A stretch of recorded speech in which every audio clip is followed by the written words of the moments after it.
ايوا اختي التكميم ساهل، شوفوني يلاه درت هذه 3 ايام باش درت العمليه، شوفوني انا صحيحه في صحه، انا صحيحه في صحه، صدق او لا تصدق، ها انا بشحمي وبلحمي. ايوا اجي تسمعي اختي على ودنيك.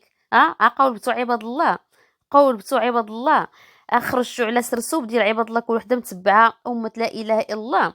ها هاد الانستغراموزات ديال اخر الزمان خرجوا على عباد الله اخواني اخواتي، وخرجوا على واحد السيده اللي مسكينه، ما هي ما هي مسكينه انستغراموزه، ما هي يوتيوبوره، ما هي حتى شي حاجه، متتبعه. خرجوا عليها هاد الخشبيش، طريقه الهيشماش هانتوما غتشوفوا الام ديالها معاكم بالصوت والصوره، خلصات الفلوس، ما كاين لا اشهار لا اشهار ولا حتى شي حاجه، السيده كما معروفه اصلا. سمعتوني؟ المهم اخواني اخواتي غتعرفوا الحقائق، وغتعرفوا بزاف. تبعوا معايا الفيديو من الاول حتى الاخر، ونسلم عليكم بعدا كيف ديما وكيف القاعده. كنتمنى تكونوا بخير وعلى خير وانتم كتشاهدوا هذا الفيديو. ما تنسونيش باللايكات، خليوا لي الراي ديالكم في التعاليق، وندخلوا مباشره في الموضوع. غنخليكم بعدا مع هذا المقطع ولا نعوده. ذاتي اصدقائي، لاباس عليكم؟ سمحوا لي على الصوت، ماشي الصوت مع كلمه غلط ديال الطوموبيل، غير سمحوا لي. المهم انا جاي كلكم نشكركم كاع اللي زولوا لي على بنتي، الله يحفظكم والله يسهل عليكم ويهلا يضركم، الله يحب علينا وعليكم الباس. انا جيت من اليوم بغيت نفسر القضيه هذه بقات روعه، وفي نفس الوقت نهضر على القضيه ديال التكميم. التكميم البنات، التكميم اخواتي صحاباتي اصدقائي، ضروري كيكون عندهم نوع العمليه مضاعفات. انا روعه ملي جا الحسيك هنا في المعده ديالها، بديتها باش ديت عند الطبيب، قال لي كنشك انا غيكون حتى المراره عندها. ولي درناه باش نشوفوا اول حاجه العمليه واش مزيانه، ثاني حاجه شكينا ليكون شي حجره دايزه في العروق ديال الكبده. الحمد لله والشكر لله، ملي جبت لي غيم قلت له اليوم الصباح قرا لي الحجره مشات بحالها كانت، وهبقات ربي الحمد لله شافينا. غايه ضروري ضروري ومؤكد يعني اوبليجي عليها شي حاجه اللي بزاف غتحيد هذيك المراره. اللي فسر لي الطبيب هو ان من وراء عمليه التكميم ضروري اغلبيه ديال الناس كتمشي لهم المراره كيولي عندهم فيها الحجر، علاش من داك الدهون وداك الشيء كيمشيو لها هي وكيولي فيها حتى التخس. عمليه التكميم خاص وراها فيتامينات ضروري، ملتي فيتامين وخا يتقال لك نعاود نشريه سيو. لي فيتامين كاملين الزنك، وكاين لي فيتامين من اصل زاد، يعني اللي قادر ياخذ من اصل زاد غياخذ علبه وحده، واللي ما قادر اللي عنده الامكانيه خاصو ياخذ كل فيتامين بوحدو. انا كنحاول كل مره كنشري جوج بجوج بجوج بجوج حتى نحاول نكمل الفيتامينات كاملين. التغذيه ضروري، لان التغذيه شي حاجه مهمه. ها هي دابا يعني دايره ريجيم، كتاكل غير زيت العود والجبن، حيدهم على الطبيب، الا غتحيديهم لان المراره عندها خاصها ضروري تحيد. والمراره كيف قلت لكم من المضاعفات ديال العمليه، يعني من وراء العمليه التكميم المراره كتمشي، يعني ديك السمنه وديك. بالنسبه للناس اللي كيقولوا لي علاش درتي لها التكميم باقا صغيره هذه، انا بنتي كانت واحد الوزن خيالي، كان وزن طالع بزاف، وهي اللي بغات دير التكميم، يعني الحلم ديالها كانت باغا تضعف، ما عندها السمنه، ما قدرتش دير ريجيم، يعني راكم عارفين وليدات صغار ما غاديش تقدر تسيطر عليها. المهم الحمد لله العمليه بالنسبه لي اللي شفنا فيها العمليه الحمد لله ناجحه، هذا من فضل الله ومن رضا الوالدين، الحمد لله العمليه ناجحه. الدور فين كيكون علينا حنا اللي خاصنا نتبعوا نظام غذائي مزيان، لي فيتامين ما كيحيدوش واحد المده ديال عام وزياده، وانت عندك مراقبه طبيه. يعني انا ما غاديش نجي غير هنا ونوقف، ولو بنتي عندها عمليه وتحيد المراره، ولكن من وراها غنبقى نراقبها طبيا، لان ما درتش هكا تقدر تكون شي مضاعفات خايبه. يعني الناس اللي داروا التكميم ما تبعوش الريجيم ديالهم ضروري كيوقعوا في مشاكل. وكنشكركم وسمحوا لي عاوتاني كنقول لكم على الصوت راه ماشي ليا، كنشكركم بزاف، راكم عائلتي، يعني حتى الناس اللي عرضوا عليا في كازا اجي باسي بركي كولي، الله يسهل عليكم كاملين، وانا خصكم حتى نتوما اللي جات جديده. سمعتوا بودنيكم هاد السيده هذه اخواني اخواتي، بنتها عاد دارت العمليه ديال التكميم عن الطالوني هذه شهرين، مخلصه، ما كاين لا اشهار لا والو، مخلصه. البنت مسكينه هاد السيمانه حسات مسكينه بوجيعات في كرشها، الدريه باقا صغيره، ما باقا صغيره، الدريه باقا صغيره، حسات مسكينه بالوجيعات من مورا الموت ديال سلمى الله يرحمها. هاد الام هذه مسكينه عندها حساب على قد الحال في التيك توك، كدوي مع الناس، يعني كتشرح للناس، قالت لهم دابا انا بنتي راه فيها الوجع، كاين الناس اللي يسحبوها باغا تركب على الموجه، انت باغا تركبي على الموجه، انت باغا تشهري على ظهر الطالوني، انت باغا تركبي، باغا ديري البوز. قالت لهم انا باغا ندير لا بوز لا حتى شي حاجه، انا كتهمني غير الصحه ديال بنتي، يعني بلا مشاكل بلا شوشره. وداك الشيء عاودته لكم، دارت لي غيم، يعني داك الشيء اللي قال لها الطبيب هو اللي بارطاجات معكم. قالت لكم العمليه دازت مزيانه، ولكن راه وقع مشكل في المراره، خاصها ضروري بنتها دير العمليه وتحيد المراره، وغتبقى عايشه حياتها كامله. قالت لك على الادويه وعلى الفيتامينات، وقالت لك مراقبه طبيه مدى الحياه. راه هذه حقيقه، حيت انا سمعتها من عند اطباء في اليوتيوب، اطباء كيطلعوا في برامج، طلعوا في الجزيره، شفت انا دكاتره طلعوا في الجزيره في العربيه، بحثت انا على هذا الموضوع. قال لك الناس اللي كيديروا التكميم خاصهم متابعه ومراقبه طبيه مدى الحياه، مدى الحياه. وما انا اختي على نقرا عليها نجلس انا ونشط ليه في راسو. ها هي البنيه مسكينه، هي باش تعرفوها، باش تعرفوها كوريكت، ما قالت لك الطالوني، قالت لك العمليه دازت مزيانه، حيت هاد العمليه ديال التكميم في تركيا، كندويو حنا على تركيا، ما كندويش حنا على المغرب ولا على فرنسا، كندويو على تركيا. تركيا ما فيهاش اطباء اكفاء، هذه حقيقه. بنتها طاحت فواحد الطبيب اللي مزيان. الاطباء اللي كاينين تما ماشي كلهم مزيانين، بعض المرات كيديبانيو ليك، بعض المرات كيديبانيو ليك بشي حد قلت لك عندهم جروب كاين واحد الجروب ديال الاطباء، وكاين اللي باقي ما شادش الشهاده ديالو، باقي ما كملش قرايته، وقع عليه مشكل في بلادو فيها الحرب، جراو عليه خرج. المهم ماشي كاين اللي مشطبين عليه في بلادو، مشطبين عليه كطبيب، سمعتو عمرو يبقى يدير هاد المهنه هادي، كيطلعوا لتركيا ودخلوا بصباطكم. بعض المرات قلت لكم المريضه كيديروا ليها البنج، تخيلوا البنت راه صافي دايرين لها البنج، كتسنى في الطبيب غيبدا لوبيراسيون، ما كاينش الطبيب، كيمشيو يجريو على داك الجروب. شكون اللي واش كاين شي طبيب دابا حاليا غنديروا كذا وكذا، مثلا زراعه الهادي، ولا مثلا تغيير المسار، ولا المعده والتكميم أو عاد كيجيبوا الطبيب باقي حتى ما مدوش. واش فهمتوا؟ اذا علاش ماشي الناس كاملين كيوقعوا لهم مشاكل بخصوص هاد العمليه التكميم في تركيا؟ لان تركيا انت وزهرك، يا طيحي في طبيب مزيان ودوز لك مزيانه، وهي راه ما غتبقاش هي شوفوا، هي الا دازت لك مزيانه وما وقعلكش بحال سلمى، راه غتبقاي عايشه على لي فيتامين. نتوما سمعتوا الام سمعتوها شنو قالت؟ غتبقاي عايشه على لي فيتامين مدى الحياه، يعني سوف تعانينا. علاش؟ لان المعده اللي كتمتص هذوك لي فيتامين قطعتيها تو سامبلومون من الاخر. فهمتوا؟ هي الانسان وقع ليه مشكل فحال دابا سلمى، اشنو قال الطبيب؟ الكلينيك اللي مات فيه سلمى قال راه هضرات هذاك يسرى مود، هضرات مع الطبيب شخصيا، قال لها السيده ماتت نتيجه عمليه فاشله ديال التكميم. السيده وقع ليها مشكل بسبب عمليه التكميم، يعني ما بقى عندها لي فيتامين، كلشي مشى. الناس اللي متبعين المرحومه سلمى قالك ما كانش كدير ريجيم. ايوا خوتي غادي انتم كتسمعوا السيده شنو قالت سول المجرب لا تسول الطبيب. راه طلعت خديجه بنت البلاد في لاله مولاتي نصحات الناس ما يديروش التكميم، لان صعيب ما وراء التكميم، صعيب بزاف. هذه هي الحقيقه. واش فهمتوني؟ يعني السيده غتبقى دائما لي فيتامين لي فيتامين لي فيتامين، الا دازت لك مزيانه غتبقاي عايشه على لي فيتامين، ما دازت لك مزيانه ممكن ان تمشي لك المراره، ممكن يوقع لك مشكل في الكبده، سمعتوا؟ ممكن المشكل يوقع لك في المراره، ممكن مهم الانسان مي كيدير هاد النوع د العمليات غيعول على خزيت من الاخر، باش مابقاوش نضربوا الشمس بالغربال. واش بالله عليكم كون الطبيب يقول لك بانك خاصك تبقاي، يعني تبقى تمشي عند الطبيب مدى الحياه وتراقبي راسك، غتقبلي ديري العمليه؟ ما غتقبليش. واش كيقول لك؟ حيت حنا سمعنا بودنينا، راه مشاو هاد خوشو وسمعناهم كلهم داروا الريلات وداكشي، وسمعنا الطبيب اش كيقول لهم. هادوك الشهور الاولى حكا، الشهور الاولى خاصك تعاوني بلي فيتامين حكا، حيت ما كتاكليش كذا كذا، ممكن انه يطيح لك واحد الشعر شويه بسبب الحديد، لان كذا وكذا. ما كيقولكش هادشي اللي غتعاني منه مدى الحياه، حيت الا صارحك وقال لك هادشي غتعاني منه مدى الحياه غتهربي وغتقول ليه بنقص يا دكتور، ما خاصني انا بعمليه.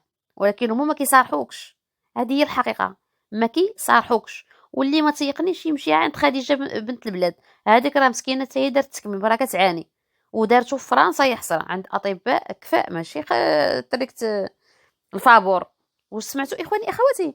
يعني هادشي خطير جدا، هادشي ما غاديش يطلع الطالوني يقولوا لكم، حيت الطالوني كياخذ الكوميسيون ديالو السمسار، وفهمتوا؟ كينشع لك بالتو. وقولوا للطالوني يطلع شي حد اختو مثلا، قول لختو ديري التكميم مثلا، ما يقدرش عارف، ولكن هو كيتاجر بنات بلادو. ودابا راه طالق عليهم، راه عاطي الفلوس لهاديك الشيطه ديال مرت عتيق، هي وخواتها الشيطات، جالسين مدورين هذيك بنت مو السعديه، هذيك اش كيقولوا لها ساره. علاش؟ حيت ساره قالت كلمه حق. صراحه ساره انا ما كانش كتعجبني داكشي كدير مع مو السعديه الله يرحمها، ما كانش كيعجبني الحال، كديبه فيها الكذوب، فيها حتى حراميات، حيت انا سمعت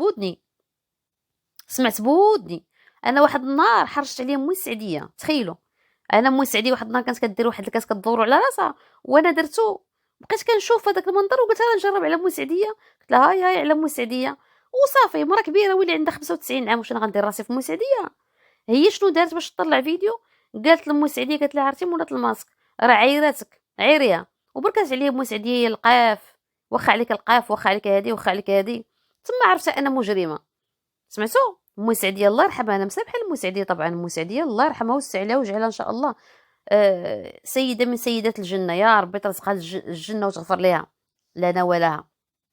انا غير كنقول لكم، يعني كنقول لكم ساره فيها الفعيل، انا كنعرفهم كاملين، كنعرفهم كاملين، وعندنا اصدقاء مشتركين، وكنعرف المسنون فيها حراميات. ولكن اخوتي في هاد القضيه ديال سلمى طلعت رجوله، بالرجوله طلعت رجوله. غير هو شنو بقاو كيهددوها وتعرضت للضغوطات، بقاو كيضغطوا عليها بزاف، وصيفط لها واحد الفيديو ديالها، قال لها راه ما عندي ما نخسر.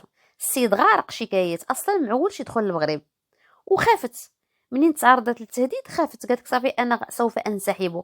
ودابا راه مدور عليها الرباع ديال الشيطات، قال لك رجعت هي خطافته الرجال، قالت لك بغات تخطف لهم رجالهم. واش بالله عليكم هاد الشيطات اللي كتشوفهم دابا هادوك عندهم شي رجال؟ دابا حتى هادوك الديوتيين هادوك حتى هما رجال، حتى هما حجروا تحك النك، هذاك السكيري ديال العتيق حتى هو هذاك راجل. بالله عليكم اللي كيجندخ فيها ويفرشخ فيها، ها هما المهرسين، ها هما الحاله، هاي السكره، ها العرباطه، ها بنادم محيد حوايجو، مقطع حوايجو، هذيك حاله، هذيك عيشه، هذيك عايشين عيشه ضنكه.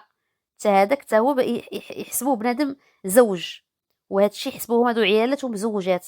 غير بالله عليكم غتخطف لهم رجالهم هما احمد ابو هشيمه، رجالهم غال الشمكير على خوه. فيما كان شي طابي وشي طابيه، الطابيين هادو والطابيات لقاو هاد اليوتيوب ولقاو هاد السوشيال ميديا ودخلوا بصباطكم، راه جالسين كيتباوردوا. الله الا قال لك خطفته الرجاله، سيروا تكلموا عند بوكم شي رجال، عند بوكم شي رجال يا العصابه، نتوما عصابه، نتوما كاملين بكم. والطالوني راه شوفوا قسما بالله اللي كيتاجر في بنات بلادو واللي كيضحك على بنات بلادو والتجاره في البشر راه سربيسو ما غاديش يخرج بخير وعلى خير. سربيسو ان سيجور غادي يلقى حتى هو الحياه قصيره جدا من بنادم اختي فين باغي نوصل. ما عنده ولاد نقولوا اللي غيورثو، ما عنده اختي داكشي ما داكشي ديالو ماشي مفهوم هذاك الدري. طالوني خويا، ايوا صافي بنادم تا حيدتي البزازل وحيدتي درتي لاباس، ايوا صافي فينيتو ترمينيتو. ايوا شنو غتبقى بحال هكا دي في الذنوب عباد الله، تقزر في عباد الله، وانت عارف بان ما عندهم لا شواهد ما اطباء ما توزع. النهار اللي طلع رشيد الوالد ديتي الاحسن كنينيك او وصيتي عليه وقلتي لهذوك الاساتذه وجبتي ليه بروفيسور وقلتي ليه شوف هذا راه ستار سوبر ستار عندنا في المغرب، هذا الا مشيتي درتي ولا غلطه، قال لك ولا غلطه، الا مشيتي درتي غلطه وحده مشينا فيها كاملين كاملين كاملين حتى حد ما غيبقى يجي لعندنا. وبنات بلادك كتمشي تحطهم عند دوك اطباء مشبوهين مشكوك في الامر ديالهم. او دابا هاد الطاروني بالله عليكم قال لك دافع مليار، يعني باش يجي واحد النصيف هذاك كونينيك، هو الكونينيك اللي دافع فيه وكيجي واحد البورسونتاج هو ديال السنان، ماشي داكشي ديال هاد العمليات وداكشي الجراحيه. هاد الخوشو ملي كيمشيو لتركيا كيديهم السبيطار ديال الدوله، السبيطار ديال الدوله. وقلتها لكم انا اول وحده قلتها لكم قبل ما تطلع سميره الدودي اللي كانت دات عنده 6 العمليات، قالت هاد المعلومه، قالت لكم سبيطار الدوله، قلتها لكم انا. علاش؟ حيت جايبه انا الاخبار وعارفه من جايبها مصادر موثوقه جدا، فهمتوني؟ سبيطار ديال الدوله. هذاك الكلينيك ديال السنان هذاك عاطي فيه هو واحد كتجي، فهمتوا؟ عاطي فيه خاشي راسو عنده واحد شويه في هذاك الكلينيك، دافع واحد المليار.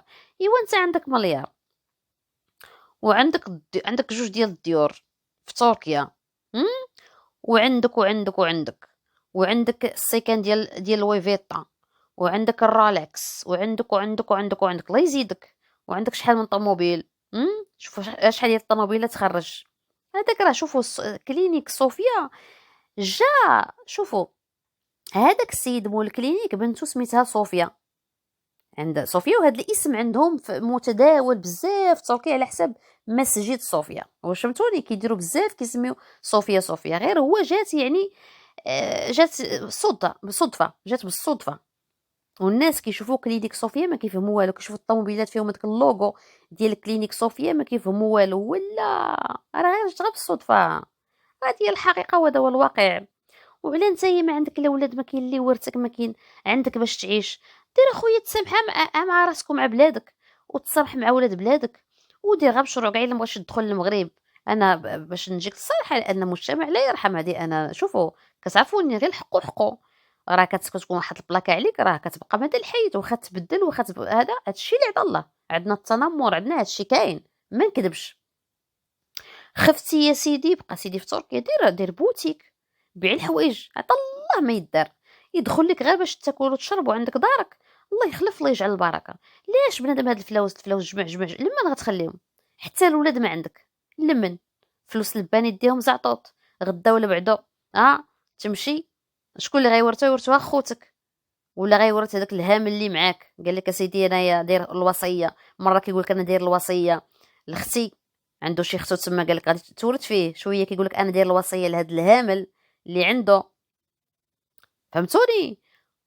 هو طبعا داير الوصيه لختو، قال لك الهامل صاحبو هاكي كذب. واش فهمتوا؟ ايوا دابا انت هادشي كامل كدير الذنوب باش اختك تورث، ولا حنا ما عرفنا خوتي شكون السابق، واش هو غيسبق ولا اختو، ولا المهم شكون غيورثو من بعد؟ حتى ولاد الولاد ما عندوش غيورثوا الوراثه. ومالك على هاد الحاله صاحبي، مالك على هاد الذنوب والتصاور وداكشي اللي كدير، صحاب راسك مزيان. بعد ما كيبغي يهضر على حقه كتنوض نتايا تهددو، واش خسر عليه الفلوس اللي كتهددو ما عرفتباش اللي من انتم. ايوا واش غادي نقول لك؟ غادي نقول لك؟ دارها الجهل. اما كون كان بنادم عنده غير المخ وغير شويه واعي، ما يحط كاع رجلي عندك، يخلي بنادم الاطباء ويخليه يطلع عندك انت بالسلام والعافيه. منين لين انتوما كتشوفوا. انا هذا الموضوع عطيته حقه وما خفتش، سمعتو، وكنت صريحه، رغم ان علاقتي به مزيانه، عمرو اداني، ولكن ما نبيعش الماتش. قضيه خطيره، خاصني انا كصاحبه قناه وكعندي واحد المنبر متواضع، خاصني نكون مصداقيه، سورتو في هذه القضيه اللي كتعلق بالصحه، حيت حنا الصحه ديالنا كلها في يد الله سبحانه وتعالى. اليوم بصحتك غدا الله اعلم. دير الخير تلقاه، فرشي الخير كتلقى الخير، فرشي الشر كتلقى الشر. باش نوض انا نصفق ليه، حيت كاين اللي كيصفقوا ليه وعطاهم الفلوس، راه كيف هذوك الرخاص.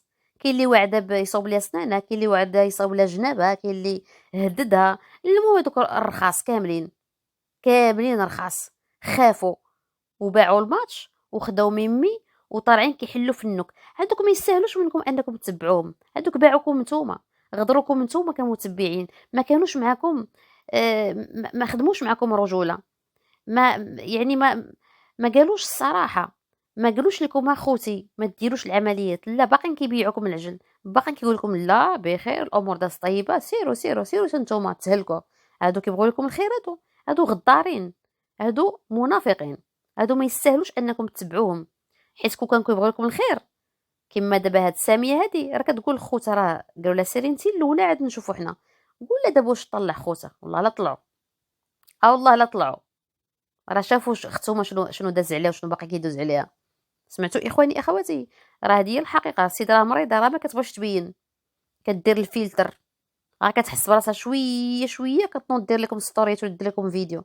اما السيده راه مكسله مجبده وكتطلع كتبيعكم العجل، كتقول لكم راه الامور مزيانه. اللي ما يخافش لكم على صحتكم ما تتبعوش، اللي ما ينصحكمش من القلب ما تتبعوش، اللي كيخاف ما تتبعوش. هذه هي الحقيقه، لان هذا الموضوع هذا موضوع خطير. مشات فيه روح، هذاك ماشي مشى اللي ماتت، ديك راه سلمى، راه عندها ولد، خلات عندها ولد عنده 3 سنين.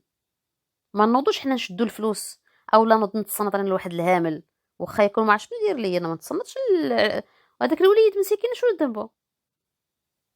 الام ماتت الله يرحمها، ولدو راه عند جداه، البو فينا هو راه كاس كيتبحر مع راسو، كيتشيمش وكيتبرونزا، جمع جوج كبار ديال الفلوس في الموت ديال سلمى الله يرحمها، وناض كيتبرع وكيدير هذاك من غدا يتزوج. هذاك الشمكار هذاك فيه الثقه؟ ما فيش الثقه. انا جهدي درتو معكم خصوص هاد القضيه هادي، ما كتسالوني حتى شي حاجه وديال المتبعين. الرجوله فهمتوا؟ مصداقيه ما نبيعكمش العجل. كيف كنخاف على راسي نخاف عليكم نتوما. وهادي واحد الحاجه اللي حنا كتبقى على العاتق ديالنا. الا غشيتكم ولا بيعتكم العجل بخصوص واحد الحاجه كتعلق بالصحه ورزيتكم في صحتكم، ربي غير زيني في صحتي. هذه هي الحقيقه. كيف كتبغي الخير للناس ربي كيعطيه لك. هذه حقيقة وهذا مبدأ بالروح بالدم. المهم إخواني أخواتي، وصلنا لنهاية الفيديو. خليوا لي الرأي ديالكم في التعاليق. أحبكم في الله وبسلام عليكم.